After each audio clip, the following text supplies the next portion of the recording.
IFM News. Lokal. Idol Lawrence, go ahead. Yes, Idol Bernardo Indracurak ni Senador Amy Marcos ang matuloy ti barangay ken SK election ngam inton umuna Lunes ti Nobyembre 2026.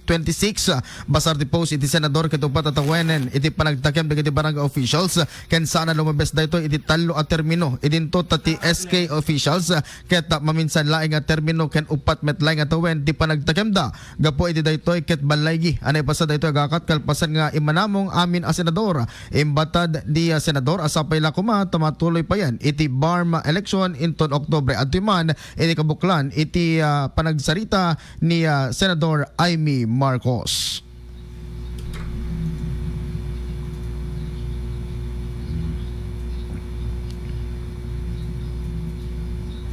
Leader, as a result of the bicameral conference on the term of office of barangay officials and members of the Sangguniang Kabataan, I have the honor to submit a copy of the conference committee report with the joint explanation on the disagreeing provisions of Senate Bill 2116 entitled An Act Setting the Term of Office of Barangay Officials and Members of the Sangguniang Kabataan for Other Purposes, and House Bill number 11287 entitled An Act Fixing the Term of Office of Barangay and Sangguniang Kabataan Officials and Changing the Period of Office from 3 years to 6 years, amending for this purpose Sections 42 and 43 of Republic Act 7160, otherwise known as the Local Government Code of 1991 as amended.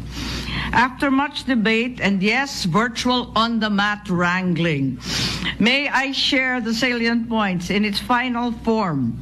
Pasensya po, SKL, share ko lang. 4 na taon, uupo ang ating mga barangay officials para sa termino na hindi hihigit na 3 beses in the same position. Ayun. Pagkatapos, yung mga SK officials, iisang termino lamang in the same position din. Pagkatapos, ang nakatakda na susunod na regular barangay and SK elections ay sa unang Lunes ng Nobyembre 2026 and every 4 years thereafter. Doon po tayo nagkasundo at maraming salamat at sa wakas na postpone din. Sana'y matuloy na nga ang BARM election sa Oktubre. Mr. President, I now move that we approve and ratify the Conference Committee report on the disagreeing provisions of Senate Bill as stated 2816 and House Bill 11287 on the term of office of barangay officials and the members of the Sangguniang Kabataan. I so move. Okay. Deka, iti paset iti panagsalita ni Senador Amy Marcos. May nagiti daytoy kita nagbali na diskusyon kan debate dagiti netizens iti daytoy nga eleksyon iti biyang ti social media no matuloy kadi itatawen 2025 when matuloy inton 2029.